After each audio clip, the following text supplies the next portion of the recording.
Last night did not go well, as you can see right in front of your screen. The picks went 0-6 or 0-5 technically because of Derek Lively DNP. That was looking on pace, but this was bound to happen, and I'm not going to hide it. I recap my picks every single day, whether it's 0-6 or 6 for 6. A lot of people just sweep this under the rug and go on about it as if nothing ever happened, but I will show you, I'm always honest and transparent. Last night's slip did go 0-6. Now, this is obviously bound to happen. I post a video every single day, and I'm giving multiple entries within these videos, so mathematically, this is bound to happen eventually. I believe this is like the first or second time I've gone 0-6 on the channel. I've been posting videos for about 14 months, so that's a pretty good track record there. On top of that, the slips I play are more likely to go 0-6 because of the strong correlation I'm playing between these players. You can see Doncic did go under his assist line. Gafford also did nothing last night. He did go under his 14 rebounds plus assists. And the stack here was a same game stack of the Cardinals versus the Cubs. They both got one hit each, and the opponent pitcher did go over his pitcher strikeout. So you see, had you reverse these, it goes under, and over. So basically, because I'm playing correlation, it's more likely that my slips go 0-6, but that also means it's more likely that my slips go 6 for 6. So that is why I play it this way. And it's funny because right under the slip, I did send this one to the Discord. Perfect 5 for 5 here with a 10x. Yes, I got very lucky on Lively here, but a win is a win, and that's why unders are so good. You could see this slip is 4 unders. People hate playing unders. Things like blowouts and injuries are more favored towards the unders than they are on the overs, so that is how you get a nice slip like this. Now, if you're wondering why this says refunded, is because I do run the Discord, and basically I am limited. I've showed this in previous videos, but there's a lot of new viewers, so basically I'm not allowed to put more than $25 down a day. So it says maximum lineup is $5 right now. I'm about to play five $5 lineups. So the problem with that is if I play more than 5 slips, I can't share my links with the Discord. So I have to refund those entries to get my limits back so that I could send the links. Because I go here in my lineups, I click share lineup, and then I'm able to share this link here straight with the Discord so that I could just click this link and copy the exact thing. But if I hit my limits, I'm not allowed to copy a link because I can't place the entry. So I have to refund them to get my limits back. Other than that, it is Monday. Again, on Mondays, I will always recap the Discord. If you're new here, that's basically what I'm going to do. It's good to keep yourself accountable. Everyone should be tracking their bets on a week-by-week basis and seeing if you're truly going up. And as you can see, last week was an absolute heater. Week 27, 33.8 units profit on Prizepicks and 5 units of profit on Underdog. We have officially hit 704 units of profit across 27 weeks. That's about 6 months. And again, if you don't know what a unit is, take this number and multiply it by whatever you're putting per bet. If you're putting $10 per bet, if you started on November 20th, you would be up 7K on the Discord, assuming you just hold that $10 unit and do not even scale up. The average profits in the Discord is normally more than this because people scale their unit up from like $10 to 25 to 45, things like that. So the profit in the Discord, if you're in here for months, is probably more than 7K, probably hovering about 10 to 15K per person. Some other good stats here is that this is the 4th consecutive weeks of profit on Prizepicks and Underdog. And I say consecutive weeks because I'm not profitable every single week. You see, in week 23,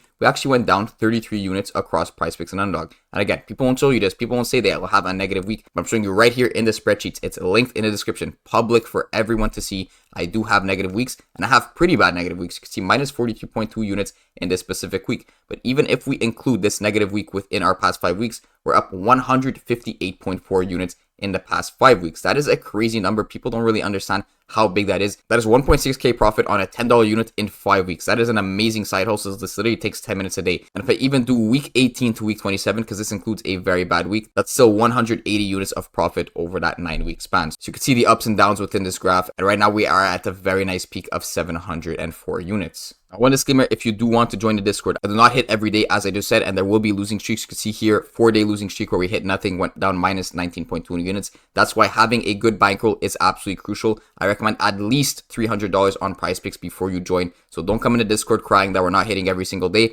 and don't come saying that you lost your bankroll, because I'm telling you right now in this video, you should not join if you have less than $300. You technically could, but then you're relying on luck. So if we have a bad string of days, then you will lose your whole bankroll. With $300, you could sustain these losses like this and then bounce back. You can see right here, you're basically break even after 6 days. Then we hit a 25x in this specific day here. We hit another one here, and then you could see over that 2-week span, you're up. But over 5 days, you might not be up. You might be down 17.8 units. But if you stick through it, you're going to be up. That is exactly why I have this graph up here, to show you these ups and downs. But in the long run, over weeks and weeks and weeks, you will be up. So just want to put that out there before people join and think that this is some sort of get-rich-quick scheme and we're going to hit every single day. There's no such thing as hitting every single day. You have been lied to by all these other cappers. Take a long-term mindset, be patient and consistent, and then join with the first link in the description, and you will start rolling in some cash. Now for the actual picks, I'm going to do a mix of NBA and some NHL, and the first players I'm targeting are for the Pacers. And honestly, I don't know why Naismith is not in the equation right now. We see Nembhard because he had that pop-off game where he dropped 32 points without Tyrese Halliburton. He got bumped all the way to 16 points. I believe the games before Tyrese Halliburton was out, he was at like 12.5 points, maybe even 11.5. but I'm targeting Naismith instead. He's not here on the popular tab. I don't think anyone is on him. But Naismith on the over 10.5 points, which is actually less than he was the last game. He was set at 11.5 points, got bumped to 12.5 with Tyrese out. Now it's set at 10.5. And I know he did not do anything last game. He only got 4 points. But 10.5 points is a great spot for him. This is basically where he's been averaging throughout the season.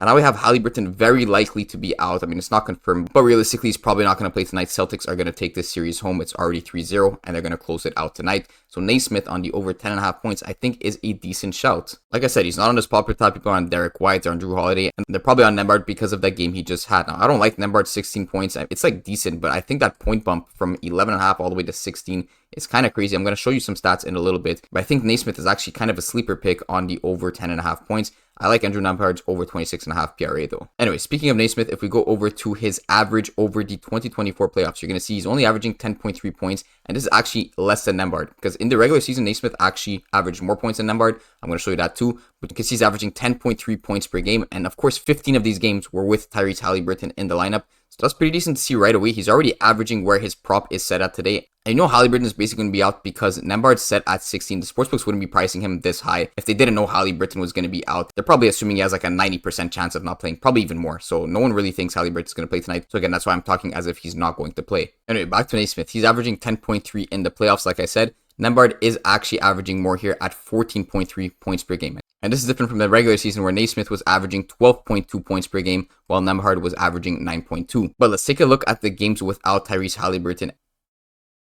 Aaron Naismith averaged 14.4 points per game without Tyrese Haliburton this season. That was in 10 games. And if we go over to Nembhard and check the same thing, he averaged 12.5 points without Tyrese Haliburton. So Nembhard was averaging about 3 points more than his averages, and Naismith was averaging about 2 points more than his averages. Yet despite these two facts, Naismith's line has not moved. Like I said, last game was actually 11.5, even got bumped to 12.5. It's now 10.5, and this is basically where it was hovering around the season. Yet Nembhard's line was bumped about 5 points, because it used to be at about 10.5. It got bumped all the way to 16.5 on the sportsbooks. It's at 16 on Prizepicks. Because of this 132-point game, they're pricing him all the way at 16 points. I just don't think it makes that much sense, and Naismith is kind of undervalued because of this. He's just not in the spotlight. He's just not one of those popular picks. I think Naismith does have a way better potential to clear this line now than any other time in the series. And we'll go and check some usage differentials with Tyrese Haliburton off the court. So first of all, we're going to go and find Naismith. Naismith does have a 16.44% usage rate overall, but if we take Tyrese Haliburton off the court and select this again, you can see his usage rate does go up slightly here at 17.48%.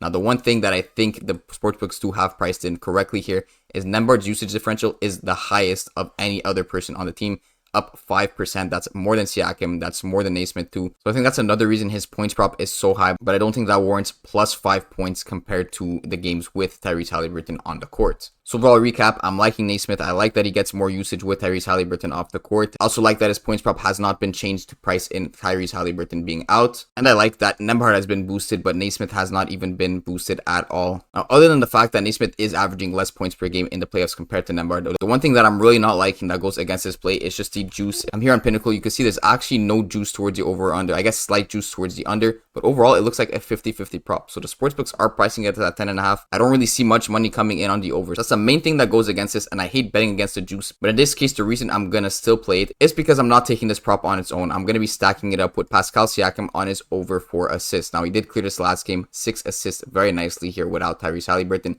And he's also been doing pretty well in the assist department, even with Haliburton in. He dropped 7 in this game 1, and then he pushed it in game 7 versus the Knicks, and he got it in game 6 versus the Knicks. So good to see there. He's been averaging a decent amount of assists. We can see how he's done without Tyrese Haliburton right here. He's averaging 6.2 assists in the 5 games that he played with the Pacers without Tyrese Haliburton. And in each of his games, he at least pushed this line. So 4 here, and then 10, 6, and 7. So that's great to see. But honestly, I'm liking this mostly because of the juice on this particular prop. Go over to Siakam. You're going to see there is juice towards his under. So minus 161 is quite heavy juice, saying he's likely to go under that 4.5 assists. But in this case, we're getting him at 4 assists. And the difference between having him at 4.5 assists and 4 assists is absolutely crucial because this is such a low line. And there's a lot of variation between assists. So him getting exactly 4 assists is quite probable. And in this case, we're actually going to push it on Prizepicks rather than lose it like we would on a sportsbook. So at 4 assists, it's a great prop. And I'm stacking this up with Naismith, of course, because if Siakam's getting assists, we're hoping some of those go to Naismith. And if I go and show you guys Naismith's points from assists, of course, he's one of those heavily assisted players.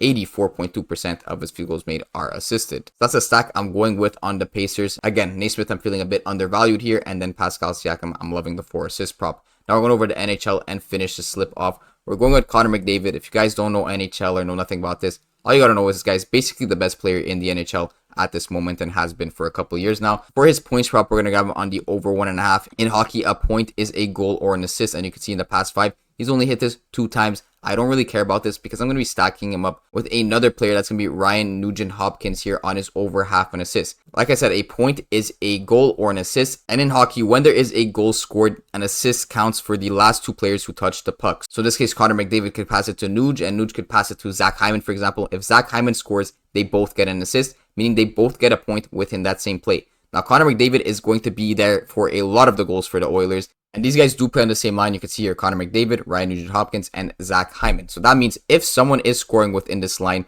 it's likely that there's going to be an assist from either of these players. And sometimes it's going to be from both of these players. And I'll show you in the recent game logs, in the games where Connor McDavid actually cleared this. So in games 2-4 right here, you're going to see in those same games, Ryan Nugent-Hopkins also cleared his over assist line, because it's very unlikely that McDavid is going to be getting 2 points and none of those points are going to be assisted from Hopkins. Again, they play on the same main line and they play on the same power play units. So the exact example I was saying is very common. Imagine Connor McDavid passes to Ryan, Ryan passes to Zach Hyman, Zach Hyman shoots and scores. That is an assist for both of them, or a point for both of them in this case. So that is why I'm stacking these guys up together. On top of that, we can't ignore the juice. You can see minus 120 juice towards the over on Nugent-Hopkins assists. So that's great to see. And then if we go over all the way at the top here, Connor McDavid points, minus 125 towards the over. So both these guys have juice towards the over. They're extremely correlated because they're scoring points together, and we have no payout nerf here. You're going to see this still plays 10x. The only thing I'm concerned about this is if Pascal Siakam does push, this is going to revert down to a 3-man, giving us only a 5x payout.